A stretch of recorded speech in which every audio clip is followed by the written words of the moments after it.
Hey guys, welcome back to another video. This is the Kgosietsile live show coming to you live from the Kgosi FM studios. You can see in the background, you can see on my t-shirt as well. And then again on Kgosi TV. You'll find this video there on Kgosi TV. That's our Facebook page. You can just go there and check it out later on. And please comment below on our comments. And then please like, share, subscribe to this channel. That is the Kgosietsile live show on YouTube.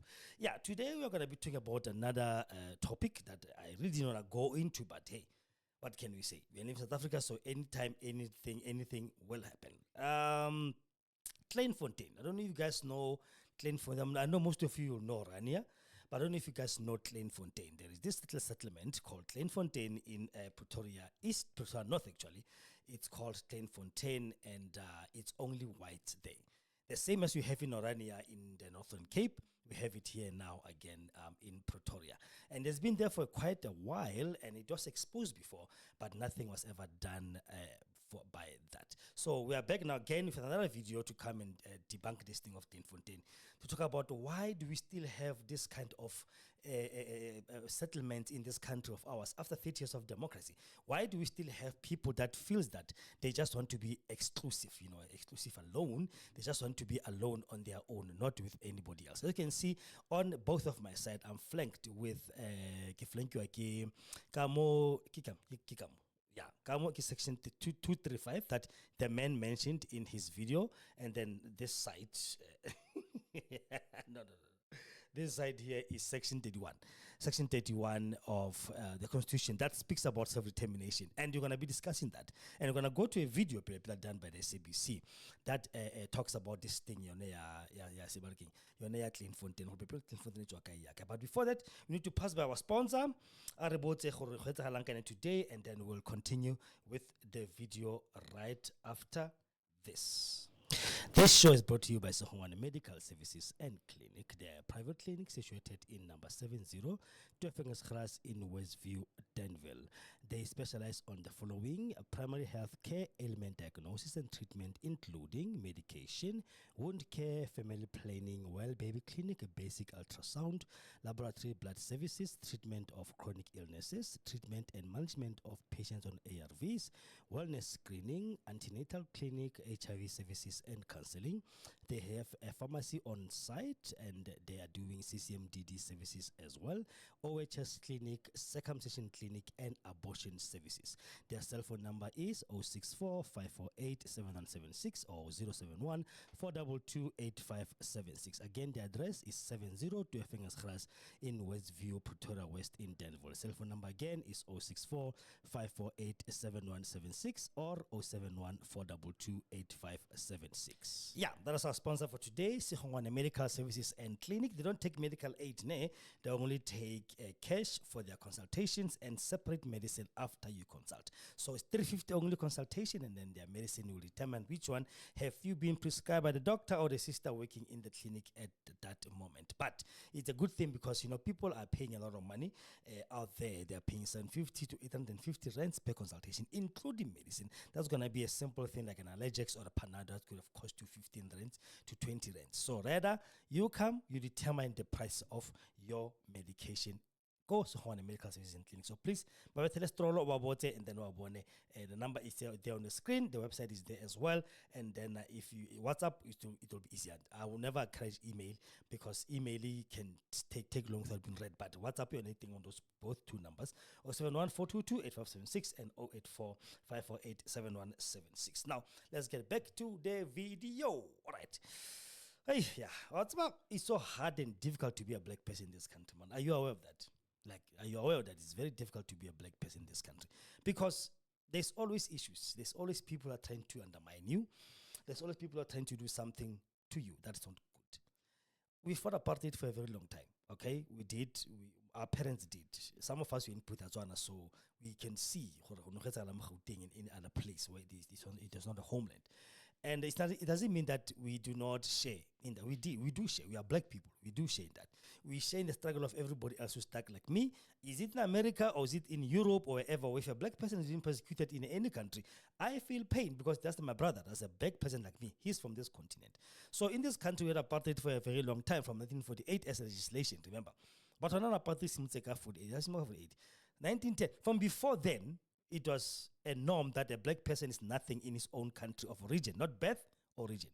And people who invaded this country from outside Europe, British and the so-called Afrikaners now, who are now Afrikaners all of a sudden, who were Dutch before, they come here and take our land and take everything, and then we don't even left with anything, and we've been oppressed for years. So legislation of apartheid came in 1948 when National Party took over power.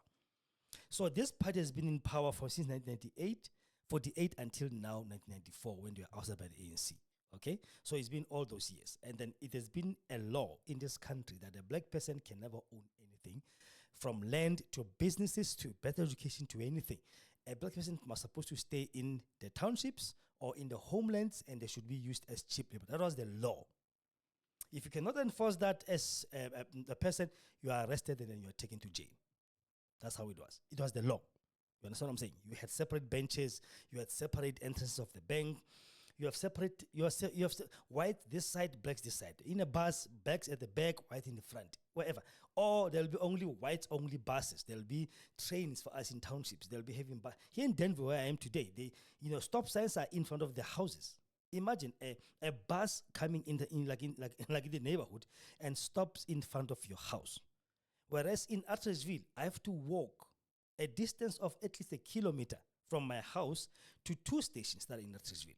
Saltville train station and Attersville train station. Okay? Where do we catch the bus? At the bus rank. That will be far away. I'm talking again from home. You understand? Not in front of the house like in Denver. That's how structural this apartheid thing was in this country, unfortunately. And many people do not want to accept that fact. We have fought through that and we have this. But now, again, after 94 has happened, we still have white people. I'm not going to say some people. White people who still saying they want to be away from us, they want to be separate, they want to practice their culture. We're going to go to a video now of EFF, I can say much to Kleinfontein. As I said in the beginning of this video, they said there's 2 settlements in South Africa. There's Kleinfontein and there is Orania, right? There's others, maybe if we let these ones go on like this, others are going to come as well, and they'll just mushroom everywhere. You know what I'm saying? So we're going to have small enclaves within the democratic South Africa that our parents bled and fought for. Where our parents died, the Peterson, they died for nothing if you're going to let this thing happen. Do you understand? So we're going to talk about that because the EFF went and marched on Kleinfontein. They marched in Orania last time, and before the EFF, really MK delegation, but they just went in and they spoke a little bit of English, and then from there they left. No impact, nothing. So we don't know what happened with that. But then Jimanyu went to SABC News and then he explained exactly what happened there. And then he was debunking this other white person was trying to say, it's cultural.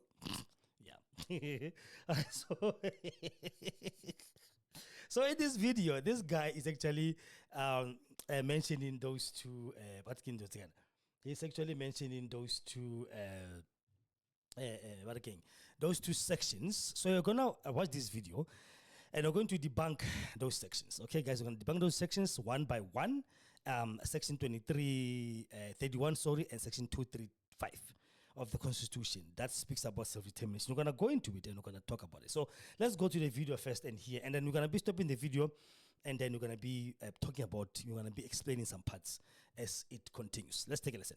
All right, we're going to come out of that story to bring you the latest details pertaining to our earlier story where the economic freedom fighters in Gauteng had embarked on a march to the Kleinfontein settlement in Tshwane. And of course, the party was saying that the demonstration is a bold stand against what it calls ongoing racial segregation and economic exclusion in a democratic South Africa. And our reporter, Patricia Versage, was just talking to some of the organizers, being the EFF, and we were, of course, awaiting word from the managers of this community. So, Patricia, once again, a very good afternoon. just to interject, I'm sure when they heard that the SABC reporter is Patricia Versage, they were like, oh, yeah, another one like us.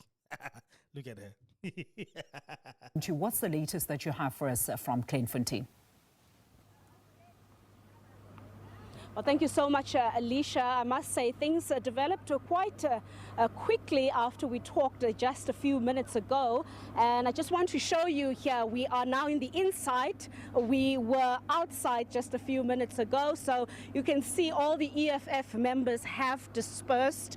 Of course, police quickly intervened and quickly reminded the leaders of the cut-off time, which was 3 o'clock. So you don't have anyone here anymore. You can see the police nyala there is also moving out. Of course, the crowd has been pushed to down the road. This as the protest concludes here outside Kleinfontein. But important to balance such a controversial and perhaps sensitive story, we have to bring in the other side as well. I'm now joined by Rian Kgosi. He is the spokesperson here at Kleinfontein. Mr. Kgosi, thank you so much for joining us. Of course, it was an unusual day, I think, for many of the citizens, the residents of Kleinfontein, the Red Berets that came to protest at your gates. It's been busy, a lot of police, but I know you're also unhappy about the state of affairs, the dirt outside following the crowd that gathered here. But I want to get into how do you respond to some of the calls, in particular the call that this place has to be shut down. Yeah, we are deeply disappointed with the behavior today. They broke our property. There's a lot of litter lying outside now. But we are very grateful, firstly, to our Heavenly Father for the fact that today was relatively peaceful.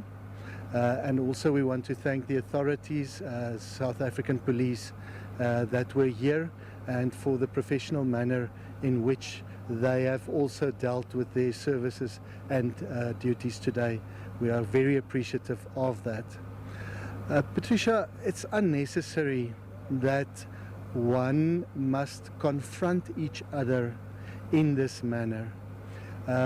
Last week there was a small delegation of EFF members that visited Kleinfontein. They were here at the gate. They promised. For him to say it's unnecessary for us to confront each other in this manner, then why are they doing what they're doing? Why are they having their only whites, own little enclaves? If it's so necessary for them for us to confront each other the way we are doing now, how do you expect them? How do you expect us to respond?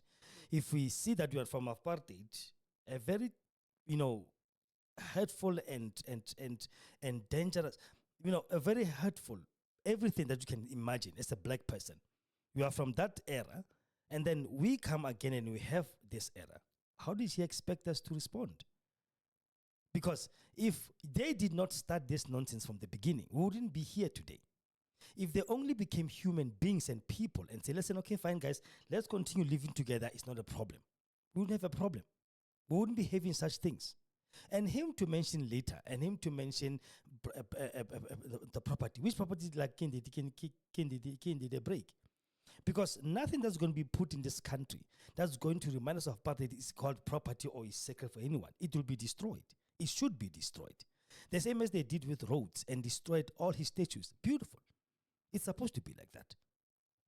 Promised us that they will make an appointment to come and speak to us.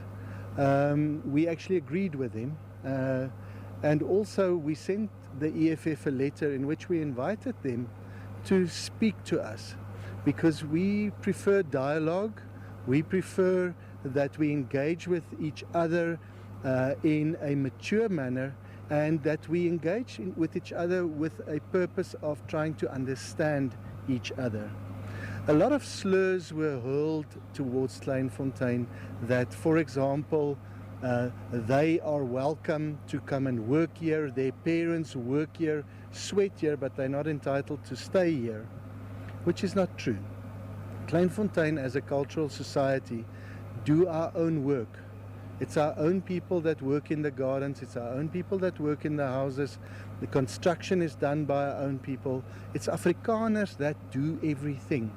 And that's a false pretense that was posed to the people here, that we reach back to the old slavery or to the old apartheid. It's not that.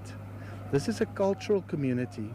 We do our own dirty work and we clean our own trash It's not like it used to be.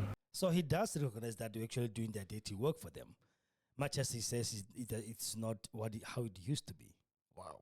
It's so nice for people to acknowledge that, you know what, we used to have maids, we used to have gardeners, but now, because we are only a few houses, we're doing it ourselves, because it's our culture. Okay. And that's the important difference. We believe that culture is rich, it's beautiful, it's deep. The Zulu culture, you cannot reduce that beautiful and rich culture to black. And okay, what does it mean? Yeah. What does it mean you can't reduce that beautiful Zulu culture to black? Like this person, like these people, when they sit and discuss and talk this nonsense, do they really hear what they say? How can you say, how can we reduce this Zulu beautiful culture to black? Okay, then how do we reduce, can we reduce the Afrikaner so-called culture to white? This is what this person is saying. Can we reduce that to white and say, okay, now white, first and foremost, people must understand one thing. First and foremost, the Zulu culture, for example, it's not exclusive to Zulus. Okay? I can live in Durban. I'm a Tswana myself. I can live in Durban if I want to stay in Durban. And there's no requirements of who am I supposed to be. There's no requirement of saying, because you are in Durban, you have to be Zulu, you have to be black, you have to have culture of the Zulus, you have to believe what the Zulus say. No. There is no requirement like that. For them in Kleinfontein, there's a requirement that says, no, you have to be Afrikaner, you have to have culture, the Afrikaner, you have to believe in their norms and views. You have to do all these things. You are going to join them in this thing. So, because of there is no culture in this country that's exclusive to those people and say, how's an Debene, fellows and Debene, or Grady Gate, okay, interesting one. What is your, we need to exclusively know that you are Zulu first. There's no way. There's nothing like that. And we're back. Sorry, man, about that. Welcome back to the channel. Yes, I was talking about this thing of Kleinfontein. There is no way that we can allow Afrikaner-only settlement to happen in this country, especially after what happened to us. 94 is not a mistake. 94 happened for a reason. It happened because some people thought they were better than others, and they were pressing us ever since the beginning when they came to this country. So for them to now try to speak about culture, culture, this culture, no, there's nothing like that. The Zulu culture is not exclusive to Zulus. The Zulu culture is not saying, when you come to Durban, they will say, oh, are you a Zulu? There's requirements. It's like there's a gate, like that gate you saw there. There's a gate that says, when you can enter there, you must be Afrikaner first. And you must speak Afrikaans. You must be white. Just say that. You must be white. Don't say people from your culture. Can an English person stay in Kleinfontein? No.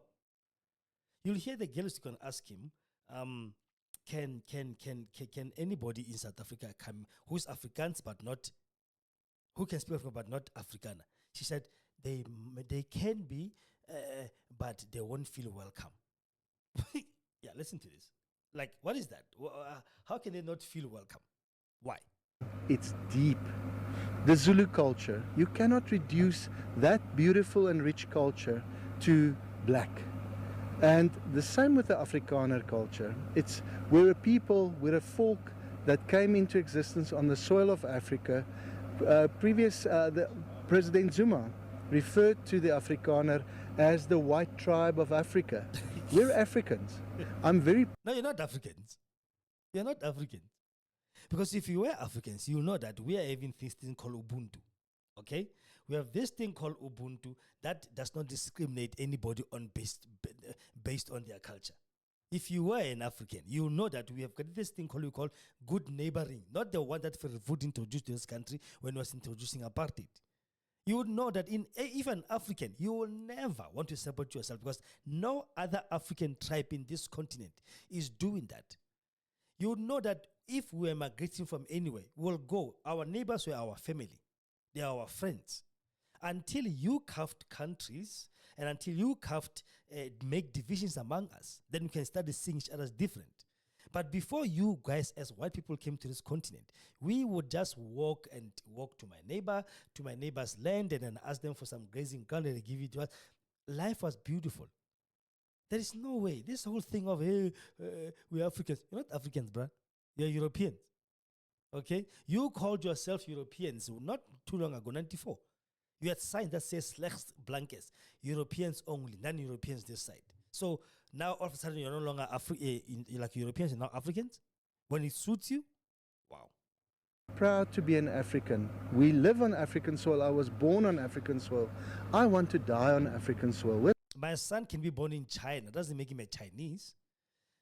Black people in America are being called African Americans. How do you justify that? They are called African Americans. Imagine. They're not even called Americans. They're African Americans. The black people are in America now as you speak. So you're not an African, brother.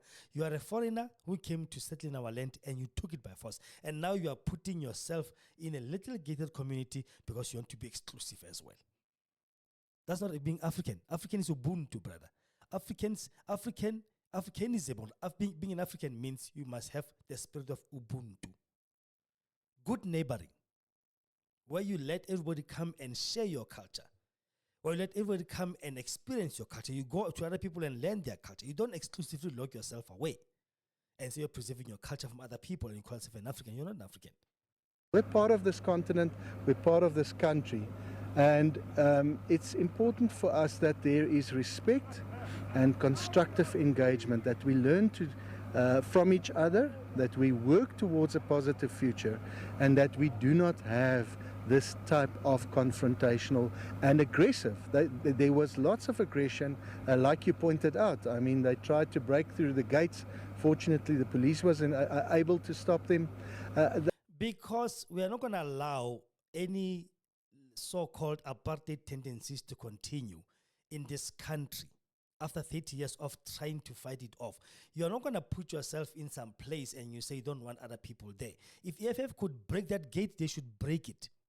They should break it and go in there. There is no no-go areas anymore in this country because you say so. There is no more no-go areas because you say so.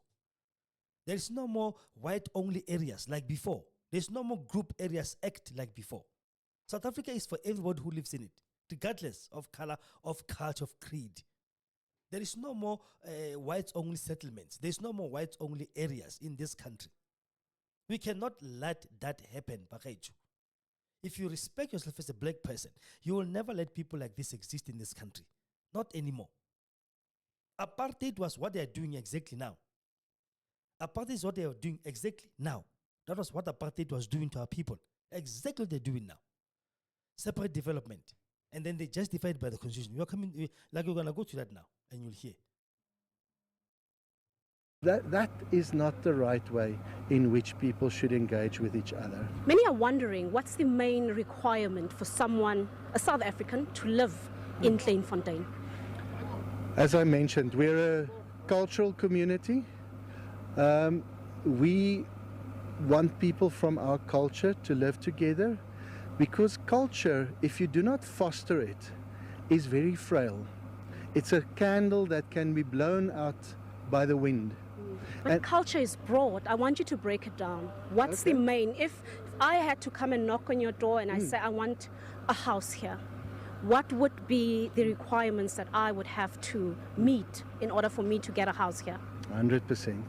So we want people from the Afrikaner culture to come and live. You mean white people? Just say it. We want white people. Don't say Afrikaner culture, because don't mean the colors. Because if you meant the colors, you'll hear the answer now. If you meant the colors are speaking Afrikaans, right? If the colors, the lady's going to ask him, Hori, if somebody, not Afrikaner, but Afrikaans, can come and speak, can stay there, can they? And he says, yeah, they can stay. They might stay, but they won't feel welcome. What does that mean? Listen to this. Live here. And I know that you say it's broad, but culture is broad, right? Christian, Afrikaans, religious, respectful of our ways, respectful of our days, respectful of the way that we live, respectful of cleanliness, respectful of Oh, respecting Jesus Christ. other people's property. So if you look outside, that's not what we see here, Patricia. And that's the unfortunate bit. There's much more to culture. Could a non-Afrikaner, non-white, could they live here?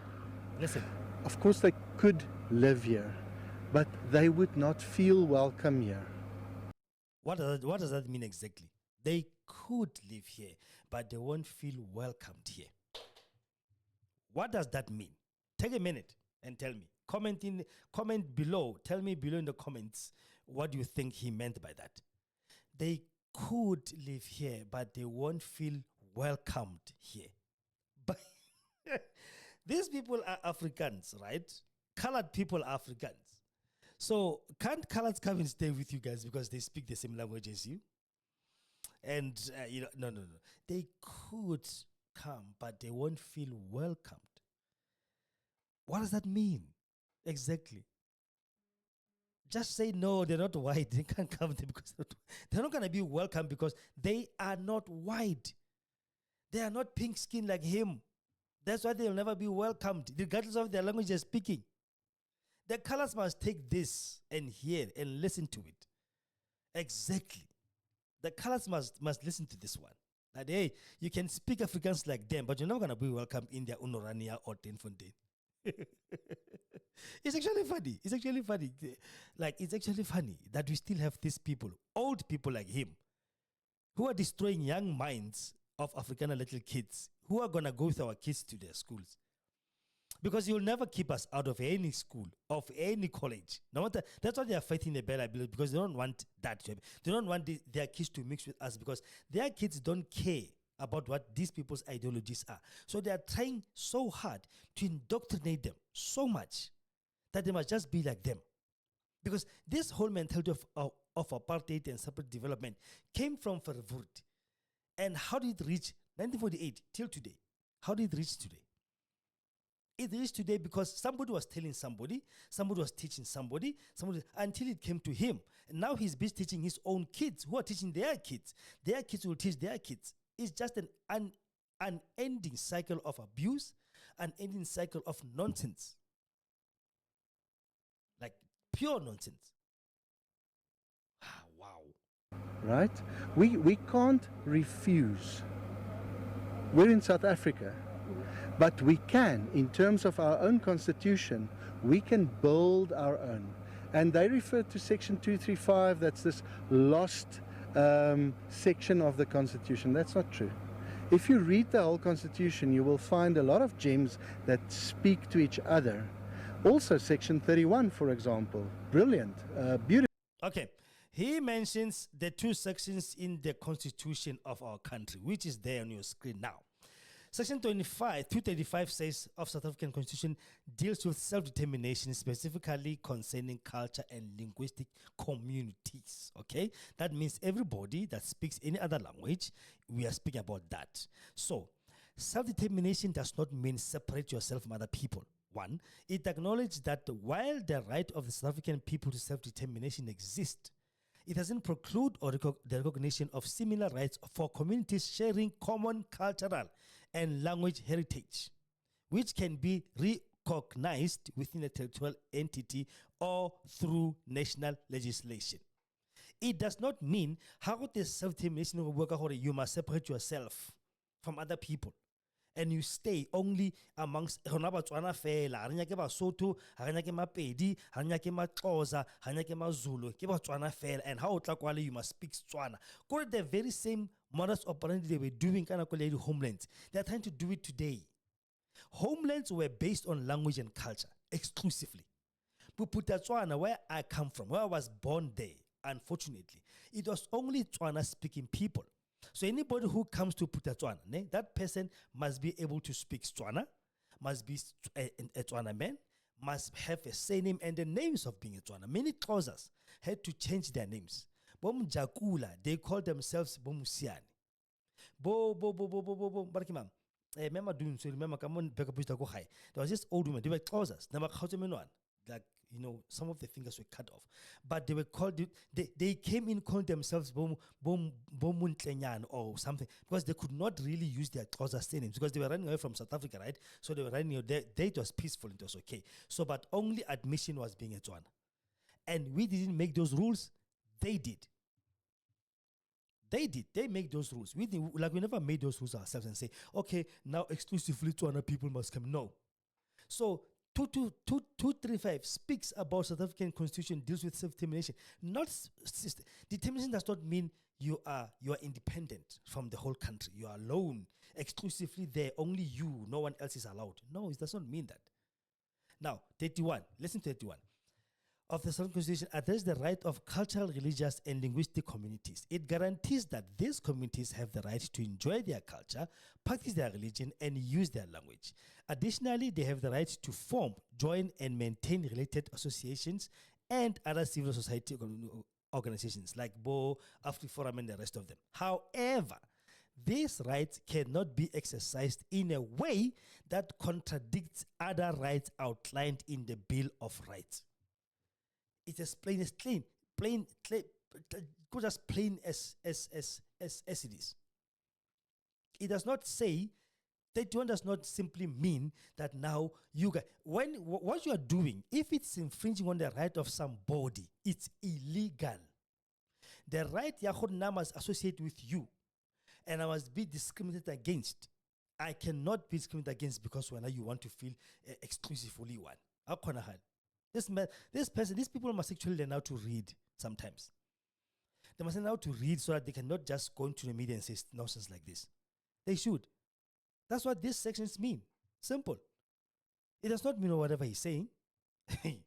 Wow. Beautiful. Where a cultural community can exist and foster itself. It can exist, but not exclude others. And not form the very same thing that we came from. Born, way back. Our cultures were denied, were oppressed. We're not given the right to do anything. Religion, they themselves, when they ran from Europe, they were persecuted they were called beggars. They were persecuted based on religion. Ne? If you're not a Catholic, Roman Catholic, you are killed. That's why America was formed. Because they wanted to break away from the Catholic Church. The way Britain was now had its own church with the head of the church being the king. They broke away from Catholics, from Roman Catholics. The same as France did. So many people were persecuted based on that. It doesn't mean exclusively they had to come and stay on their own. He's going to mention some small minority groups in Europe. That does not say we're independent states like Orania. They simply means you can do your culture. Look at America. It's got Chinatown, where it's the whole little place is Chinese, but it's still American. There's no gates. There's no border gates. There's no exclusively you have to be Chinese to stay. No, you can stay in Chinatown if you want to. They don't say only Chinese people are accepted here. Jesus. And that's what we want to achieve. And again, that stems from an agreement that was a 1994 agreement when South Africa was on a powder keg and on the verge of blowing up. The Afrikaners, the Boer. It wasn't an agreement, it was a compromise. Say it straight, it was a compromise. Mandela and them compromised far too much because they were trying to avoid that, what he's saying. We were threatened by war. We were threatened by civil war. And that time we didn't even have anything like military or something or police. That is why they had to compromise and say, okay, it's fine. Let's put a self-determination thing there. We didn't know how far it gets, but now we get the picture. Okay, can't you believe you were told by Mandela and them that, okay, no, you guys can have your little Oranias and your Kleinfonteins as time goes on. It's fine. We didn't know that. Poor people. And the then government, the old NP government, and the ANC sat down with America and Britain as witnesses. And we spoke to each other. We said, let's prevent a war in this country. And that agreement was reached and concluded and signed between those parties. So you are threatening somebody with a war, and you are a bully. Simple to be simple said. you are a bully. You are bullying people into an agreement that is going to like you are a bully. You are nothing but a bully. You've been oppressing the people, many people, for a long time. And then after oppressing them for a long time, then you say to them, unless you don't do this, you're going to do this. That is not an agreement. That's a bullying tactic. You knew that the ANC didn't have any. You knew that Umkhonto was disbanded way before 94. You knew that ANC didn't have anywhere to tell, because if they did have MK, they will tell you, go to hell, let's go to the streets. That is why MK was formed in the first place. The military wing of the ANC was formed because you can be able to go out there and go to war, and we fight once and for all. But you knew that ANC didn't have that anymore. Hence, now you're like, yeah, to avoid war, we're going to do this. This was not an agreement. This was it was a bullying tactic. There's a bullying tactic. Somebody was being bullied here. It's deep. The Zulu culture, you cannot reduce that beautiful and rich culture. Oh, sorry about that. I've put it way too far. Let me put it here and see. That stems from an agreement that was a 1994 agreement when South Africa was on a powder keg and on the verge of blowing up. The Afrikaners, the Boer people, and the then government, the old NP government, and the ANC sat down with America and Britain as witnesses. And we spoke to each other. We said, let's prevent a war in this country. And that agreement was reached and concluded and signed between those parties. So the government of today, the government of then, agreed that the Afrikaner can separately develop. Yes. Well, it's let's be careful. Not separately develop. We can ascribe, we can dream about self-determination. Yes. And there's many forms of self-determination. I heard the accusations being thrown at us that we want a separatist state. But you are not doing that now. What is Orania? Orania is not a separate state with its own little currency and its own little whatever flag inside South Africa. Kleinfontein is going there, so they've got. You see on his cap, there's a little sign there called Kleinfontein. That is how their flag look like. And you know the bust, the statue that came when you come in is whose? Verwoerd. I don't know who's Verwoerd. The great master of apartheid himself, the great architect of apartheid himself. Yeah, those are the heroes they aspire to. Those are the heroes they aspire to. That's not true. Are there black people who live in here? No. Why? Why? None have applied. No. But don't you dare say none have applied. Who should have? Yeah. Okay. You know, some journalists, they must know to ask questions. None have applied. If they apply, will they be accepted? Simple. That should be a follow-up question. Will they be accepted?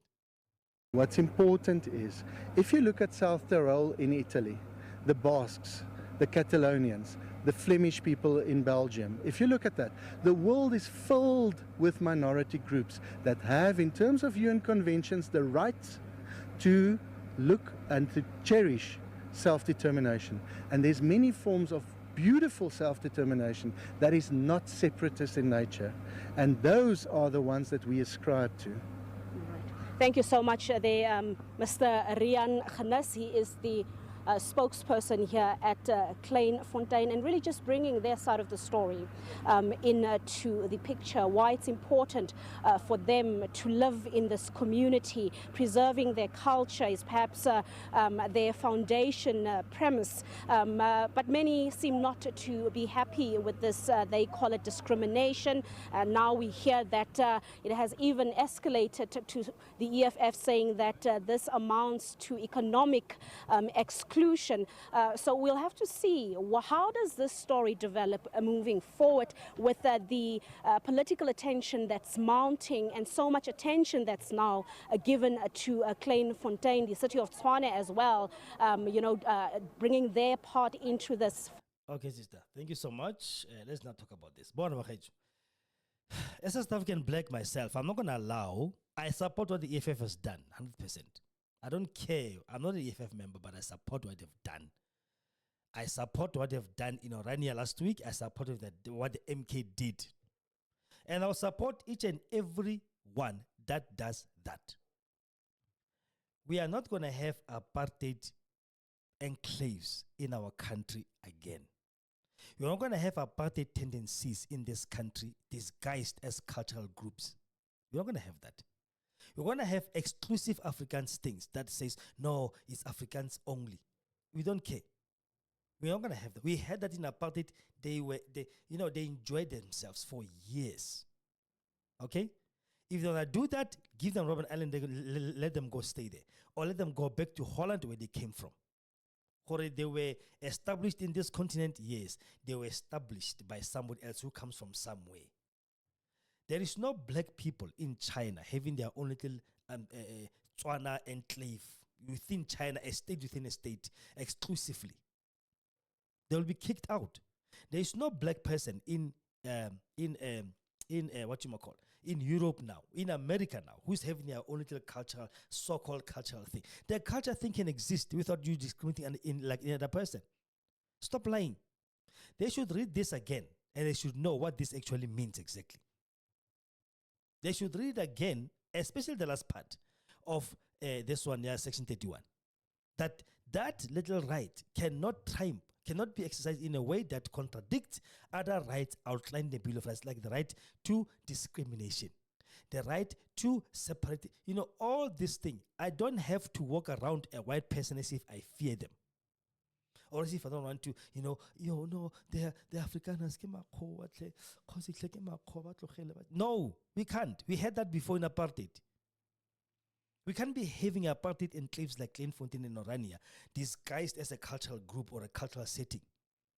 There is no Pedi people saying, you come to Limpopo, you must be exclusively Pedi. Mavenda, Matsonga, Xhosa, Zulu, Botswana. No one is saying that. Basotho. We have the whole country, Basotho. A whole country, Basotho. That only wants your passport illegally, was temper, you can go buy a house there. Swaziland the same. How special people do they think they are? How special do they think they are really? It can be. Government must do something very serious about this thing. Government must step in. I know they've lost the High Court case. They lost the High Court case about that settlement, that place not being zoned for settlement, for housing and for a township, so to speak, or a suburb.